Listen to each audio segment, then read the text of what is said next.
एग्रीमीटर में आपका स्वागत है। और आज के एग्रीमीटर में हम बात करने वाले हैं चने की। चने से जुड़ा हुआ एक बड़ा अपडेट हम लेकर के आए हैं आपके लिए। दरअसल सरकार ने 1 अप्रैल से चने के इंपोर्ट पर 10% की ड्यूटी लगा दी है। पिछले साल मई में सरकार ने घरेलू बाजार में सप्लाई बढ़ाने और कीमतों को काबू में रखने के लिए चने के ड्यूटी फ्री इंपोर्ट की अनुमति दी थी। उसके बाद चने की कीमतों में गिरावट देखने को मिली और भाव एमएसपी के नीचे लुढ़क गया। हालांकि 10% की ड्यूटी लगाने के बाद अप्रैल में चने की कीमतों में सुधार देखने को मिला, लेकिन अब फिर से कीमतों पर दबाव देखने को मिल रहा है। ऐसे में चने की कीमतों का क्या आउटलुक रहेगा, इन कीमतों पर क्या रिकवरी आएगी नहीं आएगी, इन तमाम पहलुओं को लेकर के बातचीत करते हैं। और इस पर बातचीत करने के लिए हमारे साथ आज के विशेष मेहमान पृथ्वी फिनमार्ट के डायरेक्टर और commodity and research currency research के हेड मनोज कुमार जैन जी जुड़ चुके हैं। मनोज सर, बहुत बहुत स्वागत, धन्यवाद सर आज की इस चर्चा में जुड़ने के लिए। तो मनोज सर, पहला प्रश्न आपसे ही रहेगा कि सरकार के ये जो फैसला है 10% ड्यूटी लगाने का, उसके बाद कीमतों में हमने देखा कोई खास सुधार नहीं मिला, भाव फिर से एमएसपी के नीचे पहुंचता हुआ दिखाई दिया। ये जो गिरावट है ये कब तक थमती हुई दिखाई दे रही है और कब तक हम उम्मीद करें कि कीमतों में कुछ रिकवरी आ सकती है?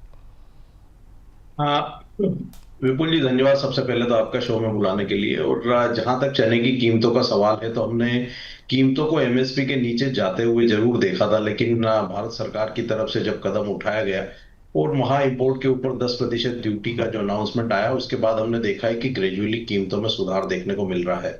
अभी यहाँ पे अगर हम बात करें तो दिल्ली की जो मेन मुख्य मंडी है चना के लिए, वहां पे कीमतें लगभग 5,750 के स्तर के आसपास ट्रेड हो रही है।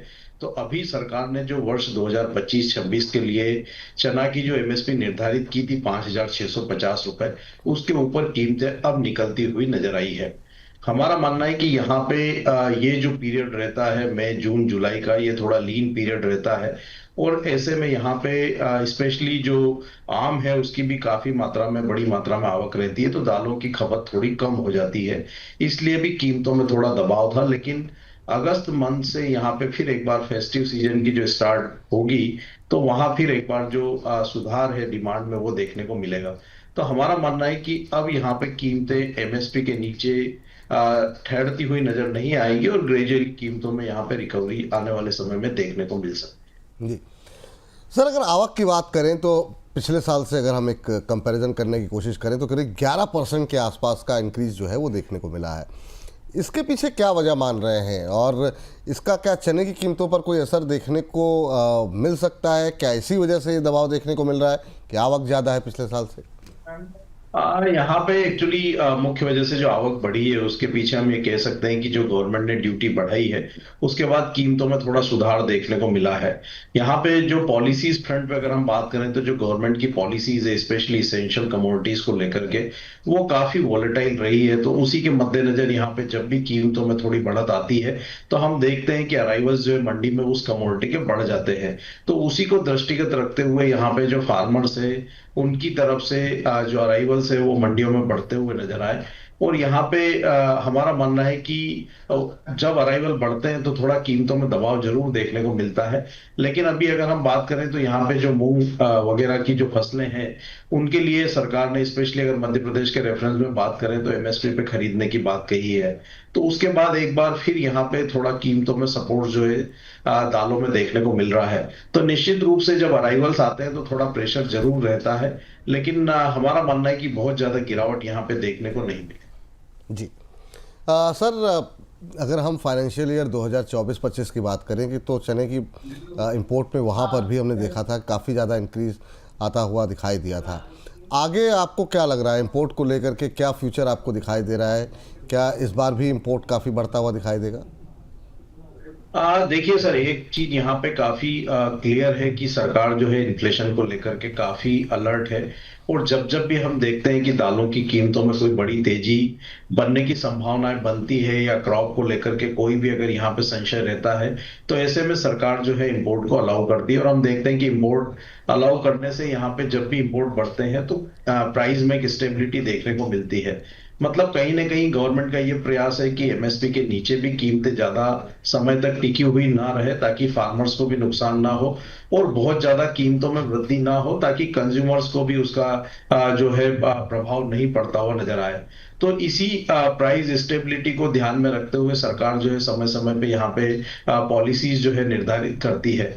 आ, आने वाले समय में अगर यहाँ पे क्रॉप को लेकर के कोई संशय उभरता है तो हो सकता है कि फिर वहां पे इंपोर्ट जो है फिर एक बार बढ़ते हुए नजर आए। तो ये डिपेंड करेगा कीमतों और यहाँ पे उत्पादन को लेकर के, और उसके हिसाब से सरकार की जो पॉलिसीज है वो निर्धारित होती हुई नजर आएगी। लेकिन हमारा मानना है कि जो भी इसेंशियल कमोडिटीज है उसमें बहुत ज्यादा महंगाई यहाँ पे सरकार बढ़ने नहीं देना चाहती, और आगे भी सरकार का यह प्रयास बना रहे।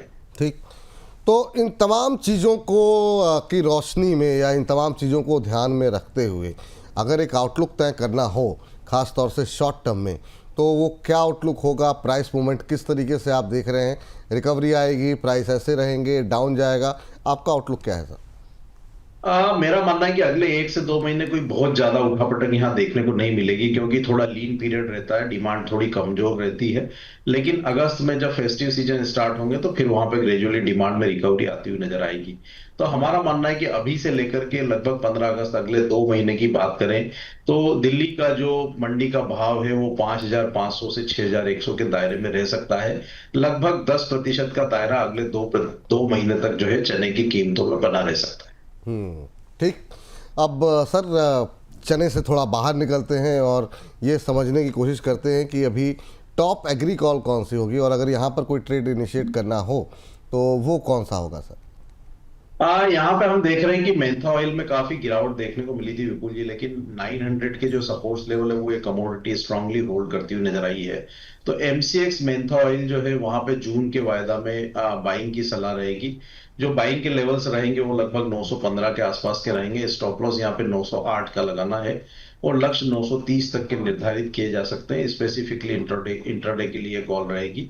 दूसरी कॉल यहाँ पे रहेगी कॉटन सीड ऑयल के कपास खली में रहेगी, जो एनसीडीएक्स का जुलाई वायदा है। वहां पे बाय की सलाह रहेगी। थोड़ा डीप आता है 3,166 के आसपास, तो बाय करिए। 3,132 का स्टॉप लॉस रखें। 3,230 तक के लक्ष्य यहाँ रखे जा सकते हैं। ये कमोडिटी ने ओवरऑल एनसीडीएक्स में बेहतर रिटर्न्स दिए हैं और डिमांड यहाँ पे बेहतर बनी हुई है, तो आगे भी बढ़त की संभावनाएं नजर आती है, तो डिप्स में बाय करके चल सकते हैं। ठीक, चलिए। तो ये दो कमोडिटीज़ हैं जहाँ पर जो है खरीदारी की सलाह दी जा रही है आपको। कॉटन सीड ऑयल कैक पे नज़र रखिए, जुलाई फ्यूचर प्लस करना है आपको, ख़रीदना है 3166 पे खरीदिए। 3230 का एक लक्ष्य आपको यहाँ पर देखने को मिल सकता है। स्टॉप लॉस अवश्य लगाइए, 30 रुपये के आसपास का, नीचे के आसपास 3132 का स्टॉप लॉस है, उसको फॉलो कीजिए। और 3230 के टारगेट 3230 का लक्ष्य यहाँ देखने को मिल सकता है।